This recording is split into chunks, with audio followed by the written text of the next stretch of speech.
അധ്യക്ഷൻ ലക്ഷ്യം റെസിഡൻസ് അസോസിയേഷന്റെ പ്രസിഡന്റ് ശ്രീ വേണു പൂന്തോട്ടത്തിൽ, ഈ പരിപാടി ഉദ്ഘാടനം ചെയ്ത എന്റെ സുഹൃത്തും ഈ പ്രദേശത്തെ ഒരു വലിയ സ്ഥാപനത്തിന്റെ ചെയർമാനുമായ ശ്രീ രമേശേട്ടൻ,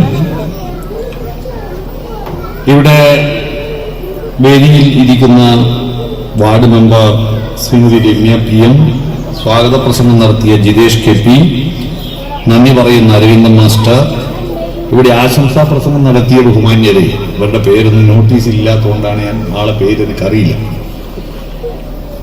ഈ സദസ്സിൽ വന്നിരിക്കുന്ന പ്രിയപ്പെട്ട സഹോദരി സഹോദരന്മാരെ, നാട്ടുകാരെ, സുഹൃത്തുക്കളെ, നാദാപുരം റോഡിലെ ലക്ഷ്യം എന്ന പേരിൽ പ്രവർത്തിച്ചു വരുന്ന റെസിഡൻസ് അസോസിയേഷന്റെ 5ാം വാർഷികത്തിന്റെ ഭാഗമായിട്ടാണ് നമ്മളെല്ലാം ഇവിടെ ഒത്തുചേർന്നിരിക്കുന്നത്. ഇവിടെ ഞാൻ നോക്കുമ്പോൾ ഇടതുപക്ഷം പക്ഷാഘാതവും, നിങ്ങൾ നോക്കുമ്പോൾ വലതുപക്ഷം പക്ഷാഘാതവും വന്നിട്ടുള്ളത്. കാരണം ഇങ്ങേപ്പുറത്തെ കസേരയിലൊന്നും ആളില്ല, ഇന്നാണെങ്കിൽ ഫുൾ ആളുണ്ട്. സംഘാടകരുടെ എണ്ണം കൂടിയതുകൊണ്ട് എല്ലാവരും ബാഡ്ജും കുത്തിയിട്ട് പുറത്ത് റോഡിൽ നിൽക്കുകയാണ്. അതുകൊണ്ടായിരിക്കാം ഈ കസേര അവർക്ക് വേണ്ടി ഒഴിച്ചു വിട്ടതായിരിക്കാം. ഏതായാലും ഇങ്ങനെ ഒരു ഞായറാഴ്ച നിങ്ങളെല്ലാവരും നമ്മുടെ നാട്ടുകൂട്ടായ്മ എന്ന നാട്ടിൽ ഇങ്ങനെ പറയാം, ഇടവല എന്ന്, ഇടവലക്കാരെന്നൂടെ പറയാം. ഇടവലക്കാരെന്ന് പറഞ്ഞാൽ ഇടത്തും വലത്തുള്ളവര്. അപ്പോൾ ചില ആൾക്കൊരു സംശയം വരും, മുമ്പിലും ബേക്കിലോ അവരിടവലക്കാരാവാൻ തിരിഞ്ഞു നിന്നാൽ മതി, അവരിടവലക്കാരാവും. മനസ്സിലായി?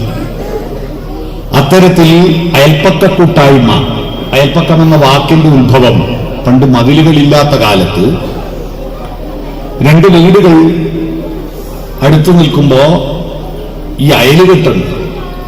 തുണിയാറിയിടാൻ അയലില്ല.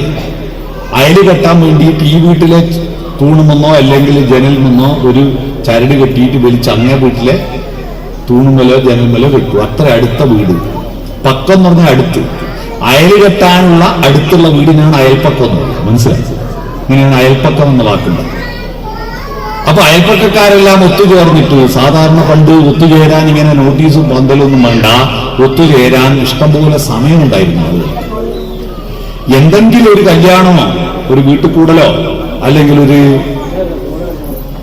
ഒരു മരണമോ അല്ലെങ്കിൽ ജനനമോ എന്ത് നടന്നാലും 2-3 ദിവസം നാട്ടുകാരും വീട്ടുകാരും ഒത്തുചേരുമായിരുന്നു.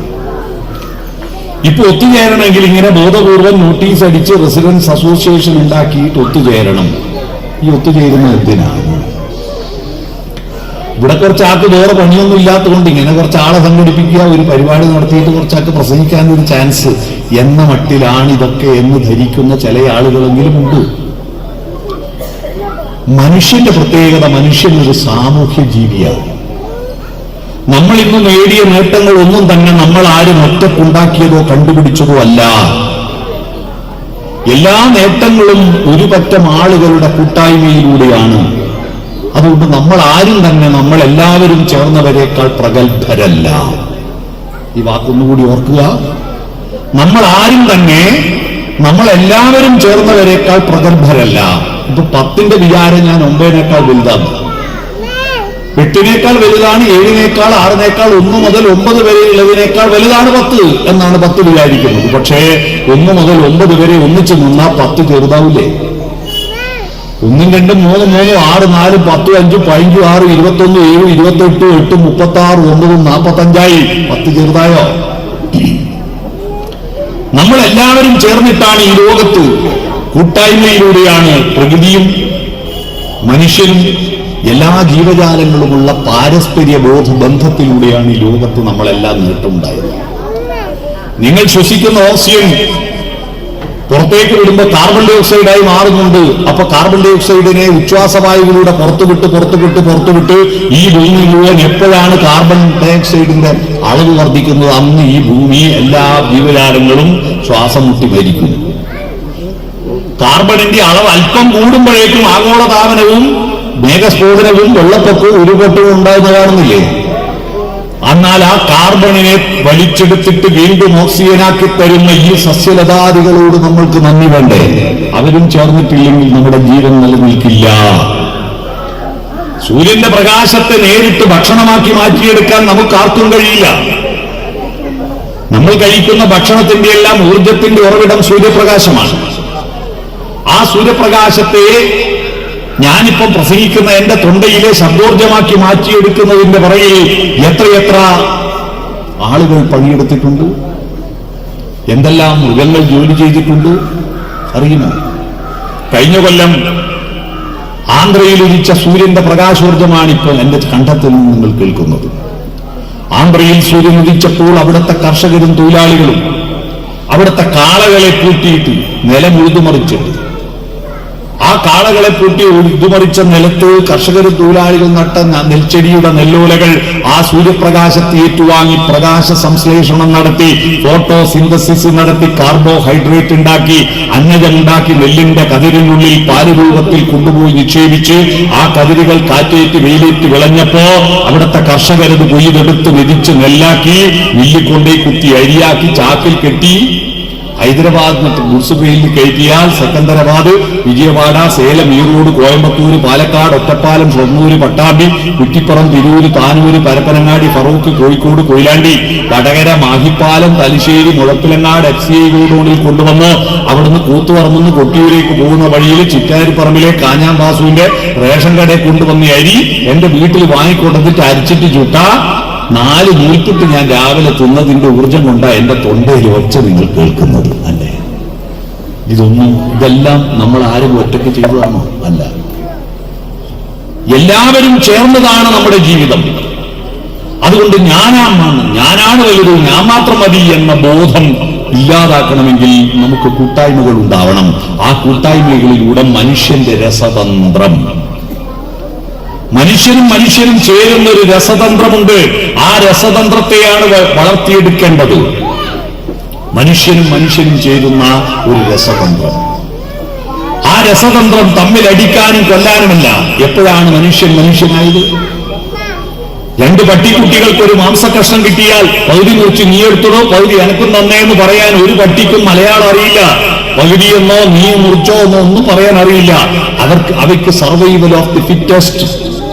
കയ്യൊക്കെയുള്ള കാര്യക്കാരൻ അടികൂടിയിട്ട് ആരാണോ വിജയിക്കുന്നത് അത് കൊണ്ടുപോകും. എന്നാൽ മനുഷ്യര് ഭാഷ തന്നത് പകുതി മുറിക്കാനും പങ്കുവെക്കാനും സ്നേഹിക്കാനും ഒക്കെയാണ്. അവിടെയാണ് മനുഷ്യൻ സഹനാവവതു സഹനൗ ഭുനക്തു സഹവീര്യം കരവാവഹേ തേജസ്വിനാവധീതമസ്തു മാ വിദ്വിഷാവഹേ എന്നൊരു ശ്ലോകം കേട്ടിട്ടില്ലേ? ഈ ശ്ലോകം ഒരു മതത്തിൻ്റെതല്ല. കാരണം ഈ ശ്ലോകം എഴുതുന്ന ഹിന്ദുമതം ഉണ്ടായിരുന്നില്ല ഭാരതത്തിൽ. ശാന്തിമന്ത്രം ഉണ്ടാകുന്ന കാലത്ത് ഹിന്ദുമതം ഇല്ല. അങ്ങനെ ഒരു മതത്തിന്റെ പേര് ആർക്കും അറിയില്ല. സഹ എന്ന് പറഞ്ഞാൽ സഹകരണം, ഒരുമിച്ചാണ്. ലോകത്തിന് തന്നെ മാതൃകയായ ഒരു സഹകരണ സംഘം ഇവിടെയുണ്ടല്ലോ. ഊരാളുങ്കൽ സൊസൈറ്റി. ഒരുമിച്ചാണ് മനുഷ്യലോകം വളർന്നത്. ഒരുമിച്ച് ഒത്തുചേർന്നിട്ടു ചിന്തിക്കുക, പഠിക്കുക. അതാ ഇപ്പൊ നമ്മൾ നടക്കുന്നത്. ഇപ്പൊ എല്ലാവരും ഒത്തുചേർന്നിട്ട് ഞാനിപ്പോ പറയുമ്പോ നിങ്ങൾ വെറുതെ കേൾക്കുകയല്ലല്ലോ, ഞാൻ പറയുന്ന കാര്യം ശരിയാണോ തെറ്റാണോ എന്ന് നിങ്ങൾ കൂട്ടമായി നമ്മൾ ചിന്തിക്കുകയാണ്. അതാണ് ഇതിന്റെ പ്രത്യേകത. അവവധുവാണ്. എന്നിട്ട് അതിലെന്തെങ്കിലും തിന്നാനും കുടിക്കാനുണ്ടെങ്കിൽ, എന്തോ നല്ല കാര്യമുണ്ടെങ്കിൽ അത് നമ്മൾ നമ്മുടെ സ്വാംശീകരിക്കുക. അതാണ് സഹനവും പുനർത്തു. അങ്ങനെ പഠിച്ച കാര്യം വെച്ചിട്ട് വേണം മനുഷ്യൻ തന്റെ പ്രവൃത്തികളിലേക്ക് ഏർപ്പെടേണ്ടത്. സഹവീര്യം കരവാവകയും. അതിലൂടെ നമ്മുടെ ചിന്തയുടെയും കർമ്മത്തിന്റെയും വീര്യം കർമ്മമായിട്ട് മാറ്റണം. അതാണ് സഹവീര്യം കരവാവകയും. ഈ പ്രക്രിയ നടക്കുമ്പോൾ നമ്മുടെ മനസ്സിലൊരു പ്രകാശമുണ്ടാകും. ഈ പ്രകാശമാണ് മനുഷ്യന്റെ പ്രകാശം. പുറത്തെ പ്രകാശം വളർന്നത് കൊണ്ട് മാത്രം ഭാരതത്തിൽ ലോകത്തിന് മുന്നിൽ അവതരിപ്പിക്കാൻ പറ്റിയത് ഏതാ? രാമായണമുണ്ട്, മഹാഭാരതമുണ്ട്, അഷ്ടാദശ പുരാണങ്ങളുണ്ട്, വേദങ്ങളുണ്ട്, വേദാന്തമുണ്ട്, ആയുർവേദ ഗ്രന്ഥങ്ങളുണ്ട്. ഇതൊക്കെ ലോകത്തിന്റെ മുന്നിൽ നമുക്ക് അഭിമാനപൂർവ്വം അവതരിപ്പിക്കുന്ന കാലത്ത്, ഇതൊന്നും എഴുതുന്ന കാലത്ത് കരണ്ടില്ല, ബൾബില്ല, LED ഇല്ല, CFL ഇല്ല. അവരെല്ലാം ഓടയെണ്ണ കത്തിച്ചിട്ടുള്ള തിരി കത്തിച്ചിട്ട് അതിന്റെ വെളിച്ചത്തിൽ നോക്കിയിരുന്നിട്ടാണ് അകത്ത് വെളിച്ചം വർദ്ധിപ്പിച്ചതാണ് നമുക്ക് ലോകത്തിന്റെ മുന്നിൽ അവതരിപ്പിക്കാൻ പറ്റിയത്. ഇന്ന് പുറത്തെന്താ ലൈറ്റ്, എത്ര LED, എത്ര CFL. ഈ പുറത്ത് വെളിച്ചം കൂടുമ്പോ അകത്ത് വെളിച്ചം കൂടുമ്പോ കുറയുന്നു. അതാ ചോദ്യം. പുറത്ത് അന്ധകാരമായാലും അകത്ത് വെളിച്ചമുണ്ടായാൽ മതി എന്നാണ് ഇവിടുത്തെ നിങ്ങളുടെ റെസിഡൻസ് അസോസിയേഷന്റെ വളണ്ടിയർമാർ ഇപ്പൊ നിങ്ങളോട് പറഞ്ഞൊരു സന്ദേശം. എന്താ? പുറത്ത് ഞങ്ങൾ കറുത്ത കുപ്പായ ഇട്ടാലും അകത്ത് ഞങ്ങൾക്ക് വെളിച്ചമാണ് എന്ന് ബോധ്യപ്പെടുത്താനാണ് അവർ കറുത്ത കുപ്പായ ഇട്ടത്. പുറത്തെ വെളുപ്പല്ല പ്രധാനം, അകത്ത വെളുപ്പാണ്. പുറത്ത് കറുത്തിട്ടായാലും പ്രശ്നമില്ല. മഹാത്മാഗാന്ധി പുറത്ത് വെളുത്തിട്ടല്ലല്ലോ. എന്നിട്ടും വെള്ളക്കാരെ പുറത്ത് വെളുത്തവരെ മുട്ടുകൂത്തിച്ചത് എങ്ങനെയാ? അകത്ത വെളിച്ചമല്ല.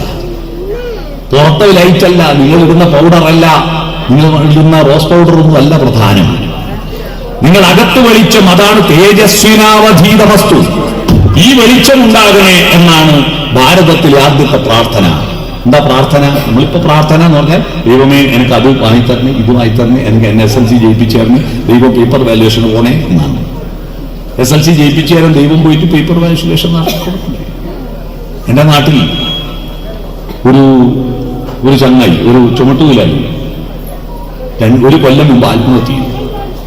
എന്തിനായി അവൻ ആത്മഹത്യ ചെയ്തതെന്ന് ആർക്കൊരു പിടിയില്ല. ഒരു കുഴപ്പമില്ല, വീട്ടിൽ നല്ല സ്വഭാവമാണ്. അപ്പൊ അന്വേഷിച്ചപ്പോഴാണ് മനസ്സിലായത് ഇവൻ ഈ കോളയാട് സർവീസ് സഹകരണ ബാങ്കിൽ നിന്ന് ലോൺ എടുത്തു 50,000 രൂപ. എന്നിട്ട് ഓണം ബമ്പറിന്റെ 100 ടിക്കറ്റ് എടുത്തു. ഒരു ടിക്കറ്റിന് 500 രൂപ, 100 ടിക്കറ്റിന് 50,000 രൂപയ്ക്കും ടിക്കറ്റ് എടുത്തു. എന്നിട്ട് ദിവസം പള്ളിയിൽ പോയിട്ട് പ്രാർത്ഥിക്കും, നീതിരി കത്തിച്ച് പ്രാർത്ഥിക്കും. എനിക്ക് ഒന്നിനെ 50,000 ഒന്നിനെ അടുപ്പിച്ചായിരുന്നു. അവസാനം റിസൾട്ട് വന്നു നോക്കുമ്പോൾ അടുപ്പിച്ചടുപ്പിച്ച് കുറെ നമ്പർ എടുത്താൽ കുറച്ച് പൈസ കിട്ടുമല്ലോ.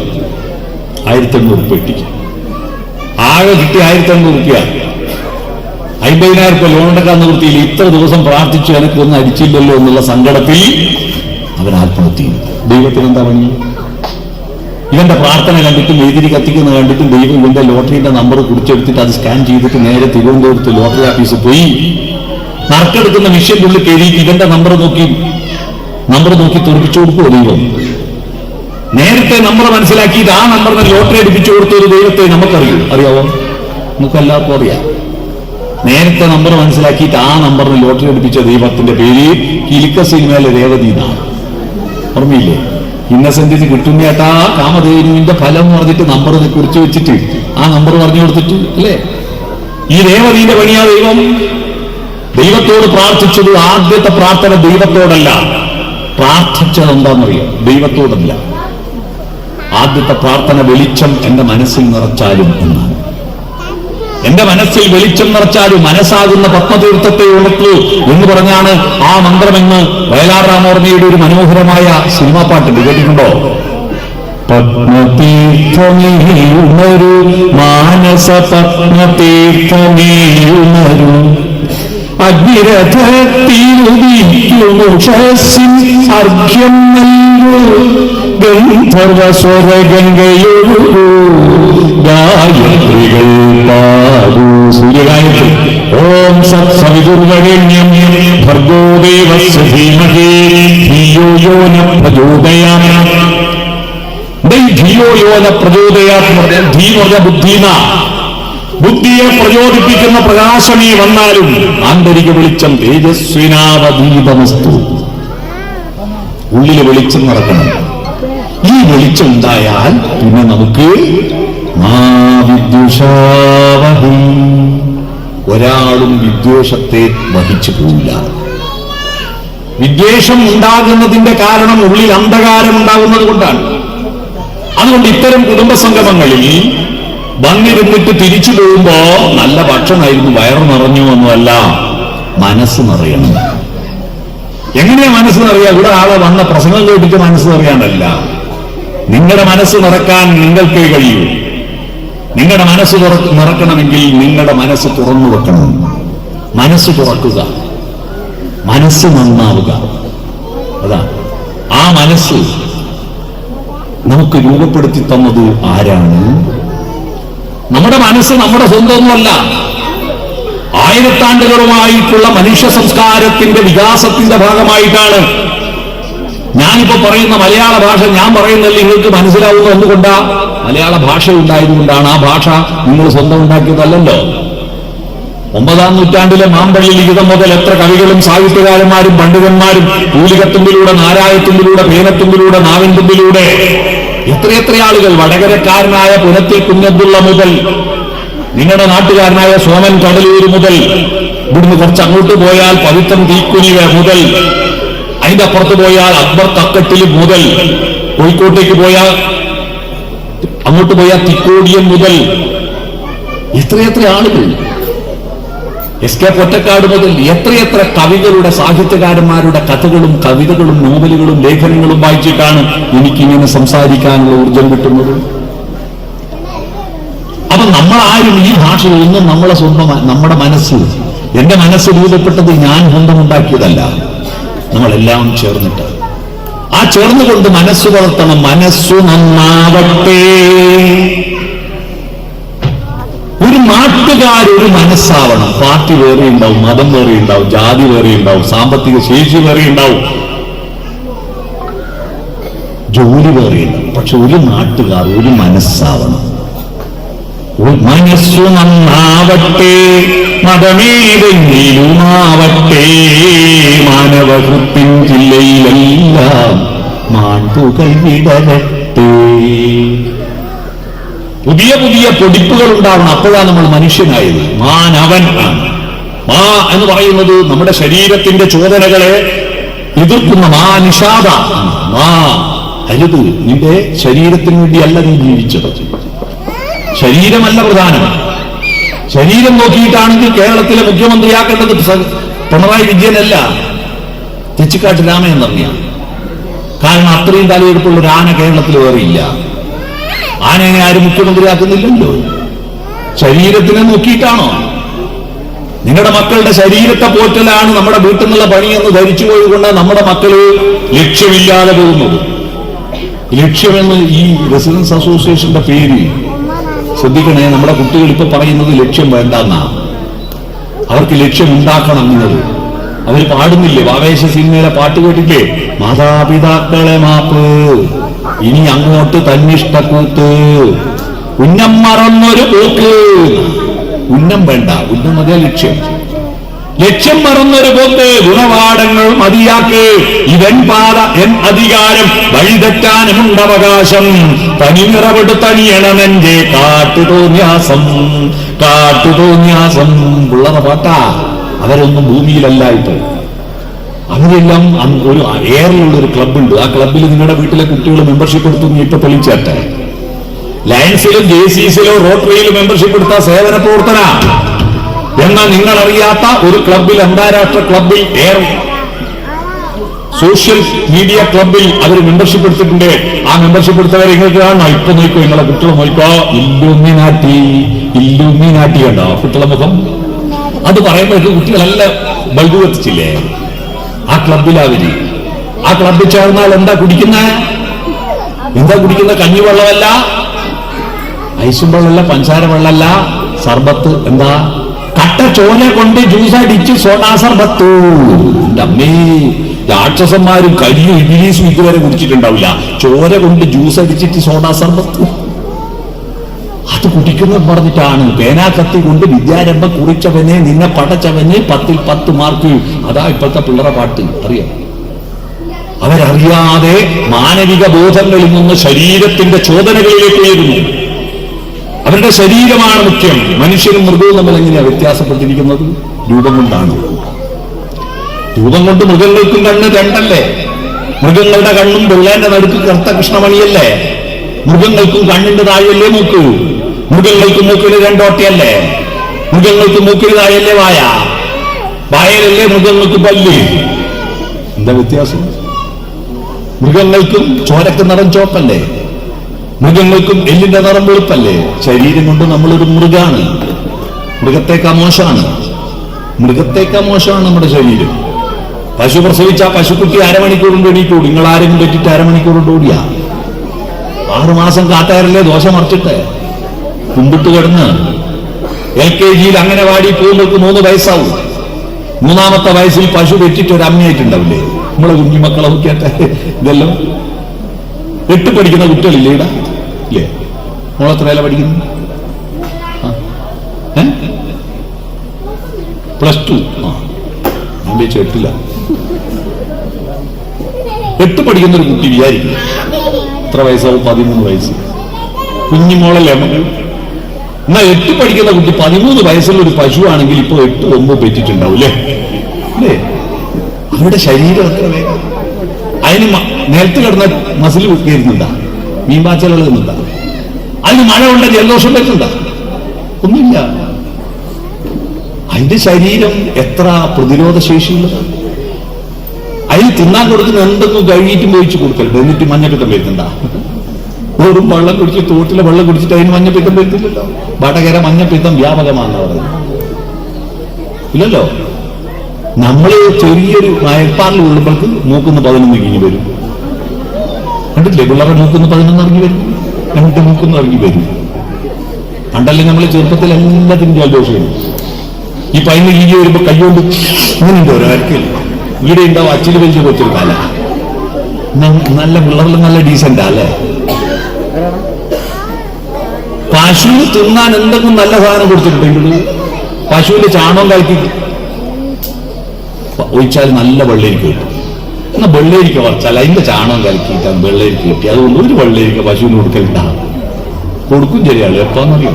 കട്ടിലിന്റെ അടിയിൽ അറ്റി വെച്ചിട്ട് ഒരു മണം വരും, വെള്ളം ഒലിക്കുന്നു. ചെന്നോക്കുമ്പോ കേട് വന്നിട്ടുണ്ടെന്ന് പിന്നെ പശുവിന്റെ വെള്ളത്തിൽ. പശുവിനെ കറന്ന പാലുകൊണ്ട് പാൽപ്പായസം വെച്ചിട്ട് ഒരു ഗ്ലാസ് പാൽപ്പായസം ഇതുവരെ പശുവിന് കൊടുത്തിനാ? കൊടുക്കും ശരിയാണ്. എപ്പോ? ഓണവും വിഷുവും കഴിഞ്ഞാൽ പാൽപ്പായസം എല്ലാം നേരെ ലോഡിങ്ങാ ഫ്രിഡ്ജിലേക്ക്. 3-4 ദിവസം അതിൻ്റെ ഉള്ളിൽ കയറ്റി കുറേശ്ശെ ചൂടാക്കി തിന്ന് പിന്നെ തീരെ കുളിച്ചു പോയ പശുവിന്റെ വെള്ളത്തിൽ. ചോറ് കുളിച്ചാൽ കറി നാറിയാൽ വെള്ളരിക്ക കെട്ടാൽ എല്ലാം കെട്ടും നായും കൗവാത്തും പോയിക്കാത്തും എല്ലാം തിന്നിട്ട് പശു തിന്നിട്ട് പുറത്തേക്ക് വരുന്ന ചാണകമില്ലേ? ഈ ചാണകം ഉണ്ടെങ്കിൽ അമ്പലത്തിൽ ഉത്സവത്തിന് ശുദ്ധികർമ്മം നടക്കും. അറിയാം നിങ്ങൾക്ക്? ചാണകം കൊടുക്കുന്നെല്ലാം വൃത്തിയായിട്ട് പുറത്തേക്ക് വരുമ്പോഴേക്ക് വൃത്തിയാക്കുന്നല്ലേ? എന്നാൽ നമ്മളെല്ലാം കഴുകി വേവിച്ച് വൃത്തിയിലല്ലേ തിന്നുള്ളൂ.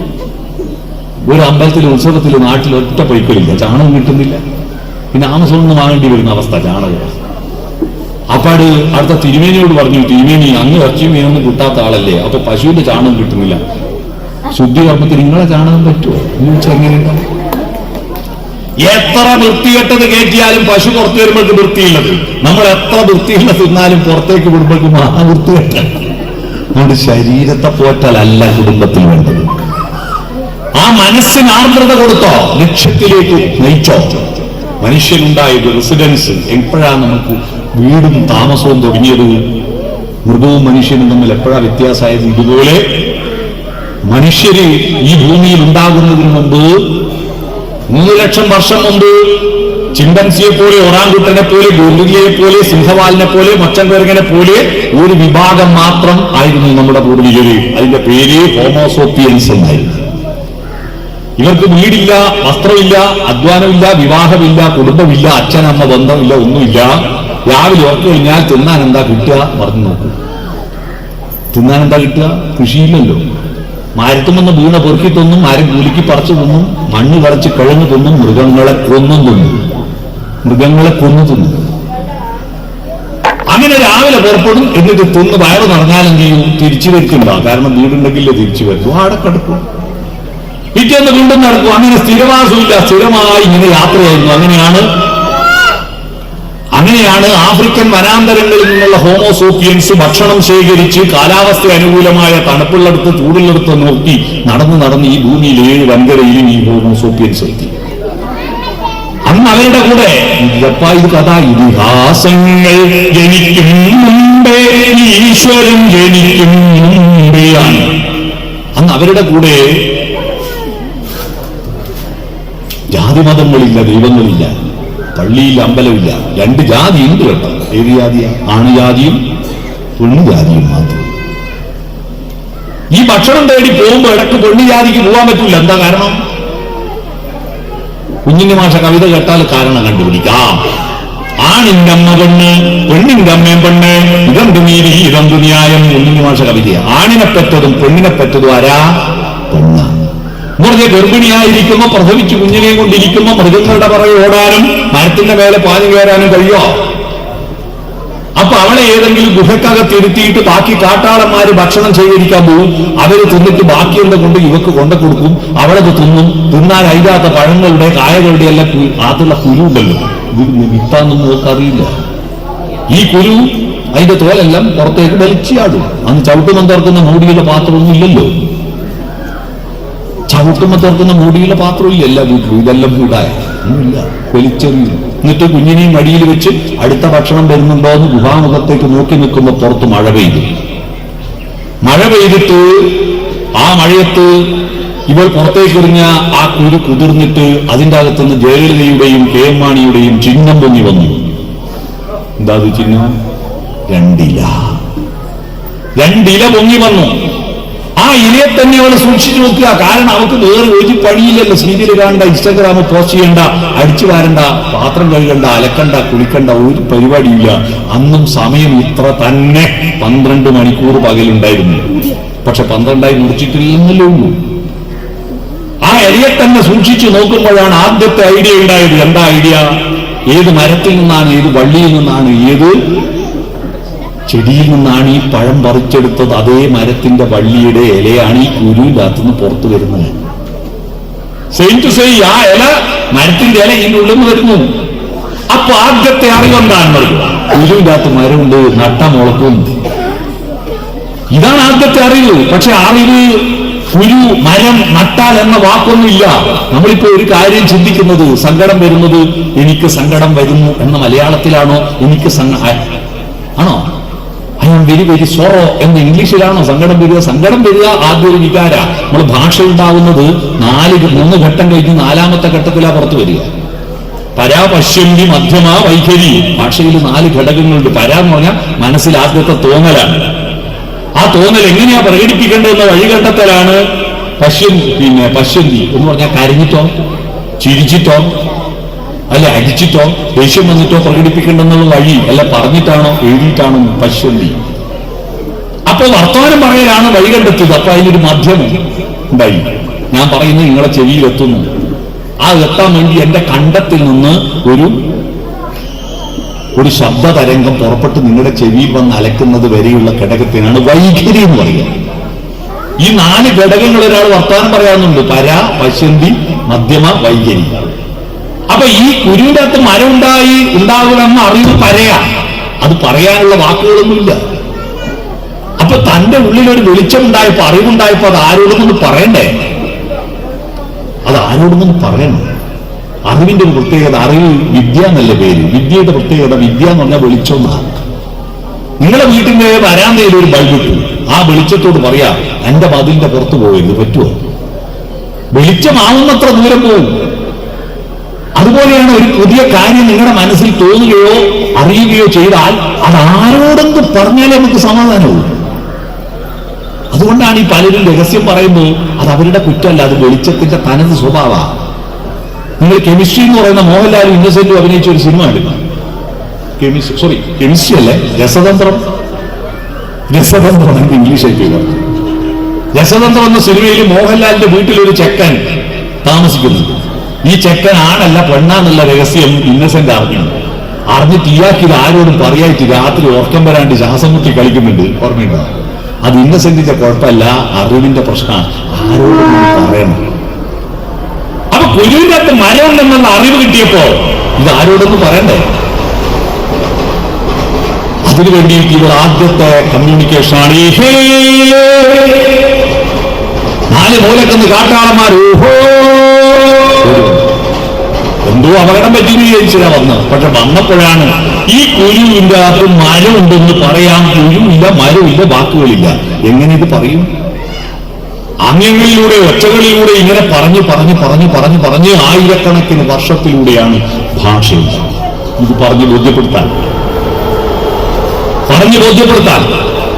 അങ്ങനെ ബോധ്യപ്പെട്ടപ്പോഴാണ് അവരെ കാണും മാമല വെട്ടിവയലാക്കി ആരിയും വിത്തെറിഞ്ഞു.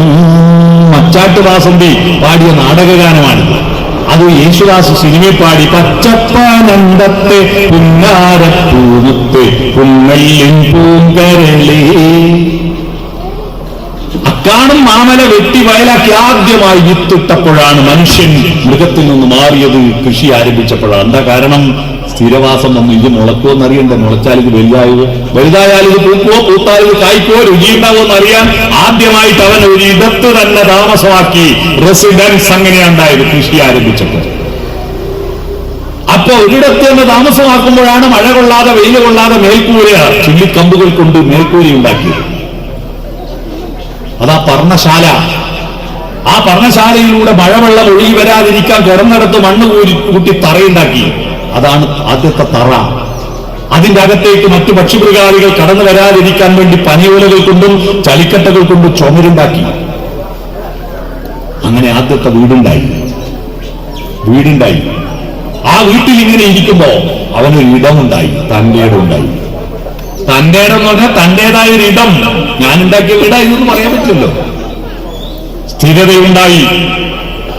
ആ സ്ഥിരതയാണ്, സ്ഥാനമാണ് പിന്നീട് അഫ്ഗാനിസ്ഥാനും പാകിസ്ഥാനും ബലൂചിസ്ഥാനും കുർദിസ്ഥാനും കസാക്കിസ്ഥാനും ഹിന്ദുസ്ഥാനും ഒക്കെയായി രാഷ്ട്രങ്ങളായി വളർന്നത്. കൃഷി ചെയ്യാൻ ആരംഭിച്ചപ്പോൾ നാടുണ്ടായി. ആ നാടിന് ഭാരതത്തിൽ പറഞ്ഞ പേരെന്താണെന്നറിയോ? നാടിന് ഭാരതത്തിൽ പറയുന്ന പേര്, 4 മൂലക്കെന്ന് വന്ന 4 ആളും വിളിച്ചു ചേർത്ത ഒരാളുടെയും ഒന്നിച്ചിരിക്കുന്ന 5 പേര് ഒത്തുചേരുന്ന ഇടമെന്നാണ്. 5 സംസ്കൃതത്തിൽ പിന്നെയുണ്ടായ സംസ്കൃത ഭാഷയിൽ പഞ്ചം എന്ന് പറയും, ഒത്തുചേരുന്നതിന് അയത്ത് എന്ന് പറയും. 5 പേര് ഒത്തുചേർന്നിട്ടുണ്ടായതാണ് പഞ്ചായത്ത്. മനസ്സിലായോ? ഇതേതാ പഞ്ചായത്ത്? ഒഞ്ചിയം പഞ്ചായത്ത്. 2 ഇഞ്ചിണ്ടല്ലേ? പഞ്ചായത്തുണ്ടായി. 5 പേര് ഒത്തുചേർന്നിട്ട് ഒരു നാടുണ്ടായി. അതുവരെ നാടില്ല, കാടേ ഉള്ളൂ. കാട് എന്ന് പറഞ്ഞാൽ തനിയെ മുളച്ചത്, നാട് എന്ന് പറഞ്ഞാൽ നട്ടുമുളപ്പിച്ചത്. മനസ്സിലായോ? നടുന്നത് നാട്, തനിയെ മുളച്ചത് കാട്. നടുന്നവൻ നാട്ടാളൻ, ഒന്നും നടാത്തവൻ കാട്ടാളൻ. ഇതിൽപ്പെട്ടവർ ഏതിലാ വെടിയാന്ന് നിങ്ങൾ സ്വയം ഒന്ന് ആലോചിച്ചു. നടുന്നുണ്ടെങ്കിൽ നാട്ടാളനാണ്. ഒന്നും നടാതെ ആരാ നട്ട മാത്രം തിന്നുന്നവർ കാട്ടാളന്മാരുടെ ലിസ്റ്റിലാക്കുക കേട്ടോ. ഒരു നാടുണ്ടായി. ആ നാടുണ്ടായപ്പോ അടുത്തിരുന്നപ്പോഴാണ് ആദ്യമായി ഇങ്ങനെ യാത്ര ചെയ്യുമ്പോൾ മൃഗങ്ങൾക്ക് നാണമുണ്ടോ? ഉടുക്കാണ്ട പോകുന്നില്ല. പക്ഷെ അടുത്തിരുന്നപ്പോഴാണ് നാണം വന്നപ്പോഴാണ് വസ്ത്രമുണ്ടായത്. സംസ്കാരം ഉടലെടുക്കുന്ന അവിടെയാണ് വസ്ത്രമുണ്ടായി. അട്ടഹാസം ഏഹേ എന്ന വെയിൽ നിന്ന് അടുത്ത് വന്നിരുന്നപ്പോഴാണ് ഒച്ച കുറച്ച് പറയാൻ തുടങ്ങിയത്. മെല്ലെപ്പറച്ചിലുണ്ടായി, ഭാഷ ഉണ്ടാകുന്നത്. അട്ടഹാസത്തിൽ നിന്ന് മെല്ലെപ്പറച്ചിൽ, നിഷാദത്തിൽ നിന്ന് ഷഡ്ജം. നിഷാദനാരാ? കാട്ടാളൻ. ആ നിഷാദ അരുത് കാട്ടാളൻ. നിഷാദം എന്താ? സപ്തസ്വരങ്ങളിൽ ഷഡ്ജം, ഋഷഭം, ഗാന്ധാരം, മധ്യമം, പഞ്ചമം, ധൈവതം, നിഷാദം. നിഷാദം കാട്ടാളന്റെ ഒച്ച.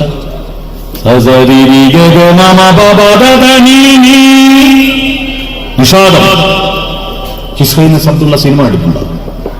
അതിൽ മനോഹരമായ രംഗമുണ്ടല്ല. കൈതപ്പുറം മോഹൻലാലും കൂടി അപ്പുറം ഇപ്പുറം ചെയ്തിട്ട് നടുമുടി പോകണം, നടുക്കി ഇരുന്നിട്ട് പാട്ട് മത്സരം. ദേവസഭാതലം രാഗിലമാകുവാൻ നാദമയൂഖമേ സ്വാഗതം എന്ന് മോഹൻലാൽ പാടുമ്പോ കൈതപ്പുറം ഞാൻ ഭയങ്കര പാട്ട് പഠിച്ച ആളാന്നുള്ള മട്ടിൽ ദേവസഭാതലം രാഗിലമാകുവാൻ നാദമയൂഖമേ സ്വാഗതം സ്വാഗതം. ഷഡ്ജം. അപ്പൊ ഷഡ്ജത്തിലേക്ക് വാങ്ങി അല്ലേ? ഋഷഭം, ഗാന്ധാരം, മധ്യമം, പഞ്ചമം, ധൈവതം, അവസാനം നിഷാദം എന്ന് പറഞ്ഞപ്പോ മോഹൻലാൽ നിഷാദത്തിലേക്ക് പോകുന്ന ഓർമ്മയുണ്ടോ? ആനന്ദം അനന്താനന്ദം ജഗദാനന്ദം സംഗീതം. ആനന്ദം അനന്താനന്ദം ജഗദാനന്ദം സംഗീതം. സംഗീതം സംഗീതം നിഷാദം. മനസ്സിലായി? ആടെ അട്ടഹസിക്കുന്ന കാട്ടാളം മെല്ലെ പറയാൻ തുടങ്ങിയപ്പോഴാണ് ഒറ്റപ്പം വീണാദം മാത്രം ഞാൻ എന്ന് താഴ്ത്തി പറഞ്ഞു. നിങ്ങളുടെ വീട്ടിൽ കാട്ടാളനാണോ മനുഷ്യനാണോ കൂടുതലുള്ളതെന്ന് എങ്ങനെ മനസ്സിലാക്കുക? നിങ്ങളെ വീട്ടിൽ ഒച്ച നോക്കിയാൽ മതി. രാവിലെ മക്കളെ വിളിക്കുന്നെങ്ങനെ അടുപ്പത്തൊന്നും ആയിട്ടില്ല, സ്കൂൾ ബസ് വേണ്ട സമയമായിട്ട് ചേക്കൻ എണീറ്റിട്ടില്ല. അന്ന് കാട്ടാളിനെ ഉണർത്തുന്നു, മനുഷ്യനെയല്ല. ഏത് മക്കളാണെങ്കിലും എത്ര വലുതാണെങ്കിലും അവരെ വിളിക്കാൻ അവരുടെ അടുത്തൊന്ന് പോയി ഇരുന്നിട്ട് അവരുടെ മുഖത്തൊന്ന് നോക്കണം അമ്മമാര് അച്ഛന്മാര് കേട്ടോ. നമ്മളെ മക്കളുടെ മുഖത്ത് നോക്കാൻ പറ്റുന്നില്ല. പിന്നെ നമ്മളെ മക്കളുടെ മുഖത്ത് അവരെക്കാൾ സുന്ദരന്മാര് സുന്ദരികൾ മാറിയതാ അല്ലേ? അവരെക്കാൾ സുന്ദരന്മാര് സുന്ദരികൾ മാറിയതാ. ആ മുഖത്ത് നോക്കി അവന്റെ നെറ്റിയിൽ വീണിരിക്കുന്ന മുടിയിഴകളൊന്ന് മാടി ഒതുക്കി കവളത്തൊരു മൊത്തം കൊടുത്തിട്ട് കുപ്പായത്തിനുള്ളിൽ കൈയിട്ടിട്ട് പുറത്തൊന്ന് മാന്തി കൊടുത്തിട്ട് ഏത് കുത്തം കെട്ട പിള്ളറിയും പൂച്ചനെ പോലെ അനുസരിപ്പിക്കാനുള്ള സൂത്രം ഞാൻ പറഞ്ഞത് പുറത്ത് മാന്തി കൊടുത്താൽ മതി. പുറം ഉണ്ടാക്കിയെന്ന് ചോദിക്കാനാ. പുറം കൊണ്ട് 3 ഉപകാരമേ ഉള്ളൂ. 1 മാന്താൻ, 2 കണ്ടക്ടർമാർക്ക് ചായ നിൽക്കാൻ, 3 പിള്ളേർക്ക് ബാഗ് തൂക്കാൻ. ഇതേ ഉള്ളൂ. എന്നിട്ട് മോനെ എന്ന് പറഞ്ഞിട്ടൊന്ന് നിർത്തിക്കൂടെ? ശബ്ദം താഴ്ത്തു, ശ്രുതി താഴ്ത്തു. മക്കൾ ഉറങ്ങിയാണ്. കുയിലിനോട് പോലും ശ്രുതി താഴ്ത്തു എന്ന് പറയുന്നൊരമ്മ ഓർമ്മയുണ്ടോ?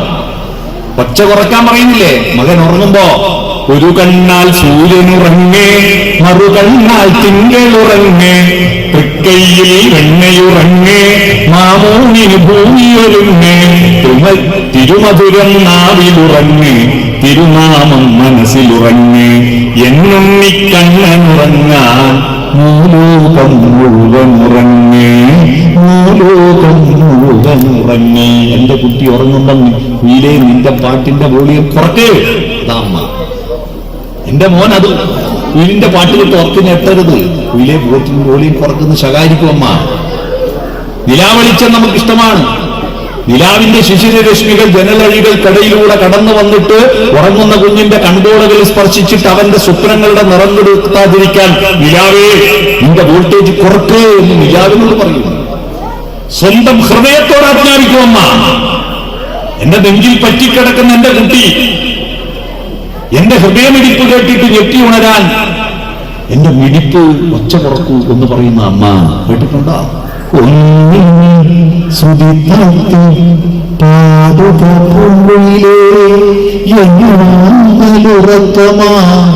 ഉണർത്തരുതേ എന്നോ ഉറക്കമായി ഉണർത്തരുതേ.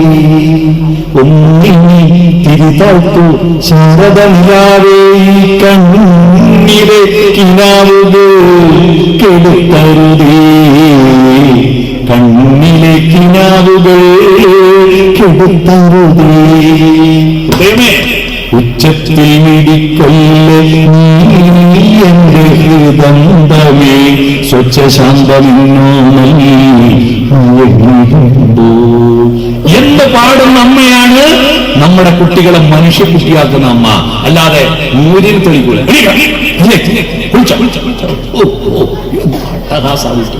രാക്ഷസീയതയാണ്. നാദത്തെ ചുരുക്കി മനുഷ്യത്വത്തിലേക്ക് വരുന്നു, ഒച്ചയെ നാദമാക്കുന്നു. അപ്പൊ വസ്ത്രമുണ്ടായി, ഭാഷയുണ്ടായി, ശബ്ദം കുറച്ചു അല്ലേ? കുറച്ചു. അപ്പോഴേക്ക് നട്ടത് മുത്ത് മുളച്ച് കായായി. അത് പറിച്ചെടുത്തപ്പോ കിട്ടി ഓരോരുത്തൻ തിന്നില്ല, കിട്ടിയത് പങ്കുവെച്ചു കഴിച്ചു. സ്നേഹമുണ്ടായി, മക്കൾക്ക് കൊണ്ട് കൊടുത്തു. ഭർത്താവ് ഭാര്യയ്ക്ക് പങ്കുവെച്ചു. പണ്ടല്ല പട്ടിണിയായിരുന്ന കാലഘട്ടത്തിൽ ആണുങ്ങൾ ചോറൊന്നും കണ്ടില്ല. പ്ലേറ്റില് ഒരു അരിയില് ഗ്രഹണം പറ്റിയ ചന്ദ്രനെ പോലെ ഒരരി ബാക്കി വെക്കും. എന്തിനാ? അത് വേറെ ആയിരിക്കുന്നില്ല, അതൊന്നും നമുക്ക് കിട്ടുമല്ലോ എന്ന് വിചാരിച്ചിട്ട് അല്ലേ? എന്റെ ഭാര്യയ്ക്ക് ഭക്ഷണം കിട്ടാണ്ടായിക്കൊണ്ടാന്ന് വിചാരിച്ചിട്ട് അതെന്തൊരു സ്നേഹമാണത്. ഇതൊക്കെ വെറുതെ കിട്ടിയില്ലെങ്കിൽ അതൊന്നും കിട്ടുമല്ലോ. ഇപ്പൊ അങ്ങ് ബാക്കി വെച്ചോക്ക്. നിങ്ങളെ ബാക്കി താനാ ഞാനതാണ് ആ മിറ്റത്തൊന്നുമില്ല ഉള്ളത് അല്ലേ? അത്തരത്തിൽ പങ്കുവെച്ച് കഴിച്ചു. എന്നിട്ട് എന്ത് ചെയ്തു? ബാക്കിയുള്ളത് സൂക്ഷിച്ചു വെച്ചു. തിന്ന് വയറ് നിറഞ്ഞാൽ ബാക്കിയുള്ളത് ഉണക്കി വെച്ചു, ഉപ്പിലിട്ട് വെച്ചു അല്ലേ? സൂക്ഷിച്ചു വെച്ചു. ഇവിടെയാണ് റെസിഡൻസ് ഉണ്ടാവുന്നത്. റെസിഡൻസ് ഉണ്ടാവാൻ 5 കാര്യങ്ങൾ ഞാൻ പറഞ്ഞു. ഈ 5 കാര്യങ്ങൾ നിങ്ങളുടെ വീട്ടിലും നാട്ടിലുണ്ടോ? നിങ്ങളുടെ വീട് മനുഷ്യന്റെ നാടാണ്. എന്താ? ഒന്നാമത്തത് ചിന്ത. എന്താണ് ചിന്ത? നിങ്ങളെ വീട്ടിൽ ചിന്തയുണ്ടാ? ചിന്ത വളർത്താൻ ഒരു കവിത ചൊല്ലുക. ഒരു കവിതയില്ലോ, ഒരു കഥ വായിക്കുവോ? സോമൻ കടലൂരിന്റെ കവിത വായിച്ചവർ എത്ര പേരുണ്ടെന്ന് കൈവെക്കൂ. സോമൻ കടലൂരിന്റെ കവിത വായിച്ചവർ എത്ര പേരുണ്ടെന്ന് കൈവെക്കൂ. ഈശ്വര, ഒരാളില്ല. ഞാൻ ഇന്ന് തന്നെ സോമനെ വിളിച്ചു പറഞ്ഞു, നിങ്ങളുടെ നാട്ടിലല്ലേ, നിങ്ങളൊരു കവിത പോലും വായിച്ചില്ല. ഞാനിപ്പോ അടുത്ത് വായിച്ച ഏറ്റവും നന്നായി ആസ്വദിക്കുന്നതും പ്രസംഗിക്കുന്നതുമായ സോമൻ കടലൂരിന്റെ കവിതകളാണ്. നിങ്ങൾ വായിച്ചിട്ടില്ല. എന്തിന് പിന്നെ നിങ്ങൾ വീട് കൊട്ടാരുണ്ടാക്കി വെച്ച് തിന്നാ കടന്നുറങ്ങ കക്കൂസ് പോവുക, മക്കളെ ഉണ്ടാക്കുക. ഈ പണിയെടുക്കാൻ മനുഷ്യന്റെ വീട് ഇതാണ് വേണ്ടിയാണോ? നിങ്ങളുടെ വീട് തിന്നുന്ന ഹോട്ടലാണോ? നിങ്ങളുടെ വീട് ഉറങ്ങുന്ന ലോഡ്ജാണോ? നിങ്ങളുടെ വീട് കംഫർട്ട് സ്റ്റേഷനാണോ പഞ്ചായത്തിന്റെ? അല്ലേ? പണ്ടല്ലോ ആത്തുനിന്ന് തിന്നിട്ട് പുറത്തു പോയി. ഇപ്പൊ പുറത്തുനിന്ന് തിന്നിട്ട് ആത്ത് വന്ന് പോകുന്നു. അല്ലേ? ഇതാണ് എന്ത് വീടാണ്? വെളിച്ചം വളർത്തണ്ടേ? ചിന്ത വേണ്ടേ? നിങ്ങളുടെ മക്കളുടെ ശരീരത്തെ ഇങ്ങനെ വളർത്തിയിട്ട് ഇതാവോ ന്യൂ ഇയർ വരുന്നു, അല്ലേ ക്രിസ്മസ് വരുന്നു, ഓണം വരുന്നു, നല്ലോണം തിന്നോട് മോനെ, കോഴിക്കെല്ലാം ഭയങ്കര ബലിയാണ്, എന്റെ ചന്തിയിൽ നിന്ന് കുറച്ച് ഇറച്ചി അരിയാന്ന് വെച്ചിട്ട് മക്കളെ പോയിട്ടിട്ട് കാര്യമുണ്ടോ?